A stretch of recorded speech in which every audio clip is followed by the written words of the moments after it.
اور تم خود ہی ایک دن آ کے مجھے کہو گے کہ جاؤ اپنے ماں باپ کے گھر چلے جاؤ، میں تیرے قابل نہیں ہوں یا تو میرے قابل نہیں۔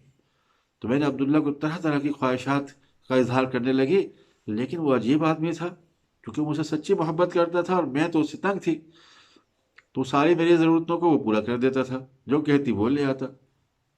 ایک دن میں نے کہا کہ آج تو میں ایسی بات رکھوں گی کہ یہ خود ہی منع کر دے گا۔ میں نے کہا کہ عبداللہ مجھے آئی فون چاہیے، لیٹسٹ والا جو ابھی نیا ورژن آیا ہے، مجھے آئی فون لا کے دو۔ عبداللہ نے کہا ٹھیک ہے، بہت جلدی میں آپ کو آئی فون لا دوں گا، فکر نہ کرو۔ اب اس طریقے سے دن گزرتے رہے۔ ایک دن کیا ہوا کہ اس کے 30,000 دینے کا جب دن تھا، اسی دن میرے دل میں خیال آیا کہ اپنی سہیلی کو ساتھ لے کر ایک قریبی شاپنگ مال میں کوئی شاپنگ کرنے چلتے ہیں۔ تو ہم ٹیکسی میں بیٹھ کے چلے گئے۔ ابھی وہاں سے ہم گزرے تو شاپنگ مال کے قریب ایک بس اڈا تھا، جہاں شہر کے ملک کے مختلف حصوں کے لیے وہاں سے بسیں جاتی تھی۔ تو میں وہاں جیسے گزری تو مجھے کپڑوں کے لحاظ سے پیچھے سے ایسے لگا جیسے عبداللہ ہے یہ۔ تو میں نے غور سے دیکھا تو مجھے عبداللہ نظر آیا۔ تو عجیب مناظر اور عجیب منظر میرے آنکھوں کے سامنے گزرا، بڑی حیران ہو گئی میں، اور میں نے ٹیکسی سے اتر کر ایک سائڈ پر کھڑی ہو گئی، اور 2 گھنٹے تک میں نے وہ معائنہ کرتے رہی کہ یہ عبداللہ کیا کرتا ہے۔ میں نے دیکھا کہ عبداللہ لوگوں کا سامان اٹھا اٹھا کے بس کی چھت پر رکھتا، بس کی ڈگی میں رکھتا، جب رکھ دیتا کہ کہتا صاحب آپ کے سامان میں نے رکھ دیا ہے، تو لوگ پیسے دیتے، وہ پیسے لے کے اپنی پاکٹ میں رکھتا رہتا۔ کئی لوگوں نے تو اس کو ڈانٹا، کہا کہ جلدی کرو بس جانے والی ہے، بہت سست کام کر رہے ہو، جی صاحب جلدی کر رہا ہوں، اور کام تیزی سے کرنے لگا۔ اس شام میں دیکھتی رہی کہ وہ ہمت سے بالکل لاچار ہو گیا، اور جسم اس کا جو ہے ٹوٹنے لگا۔ اور بسیں جب سب چلی گئی تو وہ آ کر ایک دکان کے نیچے بیٹھا، اور بالکل اس چہرے سے اس کی عجیب تھکاوٹ چھلک رہی تھی، اور جسم خون اور پسینہ، خون جیسا پسینہ نکل نکل کے شرابور ہو چکا تھا۔ اور میں بڑی حیرت سے اس کو دیکھتی رہی کہ عبداللہ اتنی محنت کرتے میری ضرورتیں پوری کرتا ہے، وہی 30,000 دینے کے لیے، آئی فون لینے کے لیے، میں روز روز طرح طرح کی جو ہے اس کو پریشان کرنے کے لیے اپنی خواہشات کا اظہار کرتی رہتی ہوں، اس کو پورا کرنے کے لیے عبداللہ اتنی محنت کرتا ہے۔ میری دل کی دنیا بدل گئی۔ آج میں وہ گڑیا نہیں تھی، میں بالکل بدلی ہوئی گڑیا تھی۔ آج عبداللہ کے لیے میرے دل میں اتنی جگہ ہو گئی کہ جو اس سے پہلے کبھی نہیں تھی۔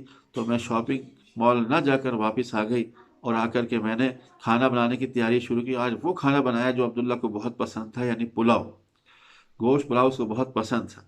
عبداللہ جب واپس آیا اور آنے کے بعد اس نے گھر کے دروازے میں داخل ہوتے ہی جب اس نے دیکھا خوشبو آ رہی ہے پلاؤ کی، تو بڑا خوش ہوا، سیدھا کچن میں گیا کہ بھئی آج تو وہ خوشبو آ رہی ہے کہ جو 1 سال کے بعد آئی تھی، 1 سال کے بعد اس گھر میں نے دیکھی ہے۔ کھانا نکالا، اور کھانا نکال کے، کیوں اکثر وہی کھانا نکالتا تھا، میں کبھی نہیں دیتی تھی، لیکن آج بھی اس نے کھانا نکال کر جیسے کھایا، اور کھانے کے بعد بڑا خوش ہوا اور کہا کہ گڑیا تمہارے ہاتھ میں کیسے ذائقہ اللہ نے رکھا ہے، اتنا کھانا آج میں نے کھایا ہے، میری پسند کا کھانا کھایا ہے، تو نے دل خوش کر دیا آج ایسا کھانا بنا کے۔ میں عبداللہ کے چہرے کی طرف دیکھ رہی تھی، اور کبھی عبداللہ کی یہ کھانا کھاتے ہوئے دیکھتی، کبھی میرے سامنے اس کی وہ جو محنت کش زندگی، سامان اٹھا اٹھا کے بس کی چھت پر رکھنا، کبھی وہ خیالات میرے ذہن میں چلتے رہے۔ میری دنیا بالکل، دل کی دنیا بدل چکی تھی۔ آج عبداللہ کی محبت میرے دل سے ایسے چھلک رہی تھی کہ میں کیا کر لوں اس کے لیے۔ عبداللہ نے کھانا کھایا، اور کھانا کھانے کے بعد جیب سے پیسے نکالے، گڑیا یہ لو تمہارے 30,000۔ جیسے ہی عبداللہ نے یہ کہا کہ یہ لو تمہارے 30,000، میری آنکھوں سے آنسو چھلکتے لگے۔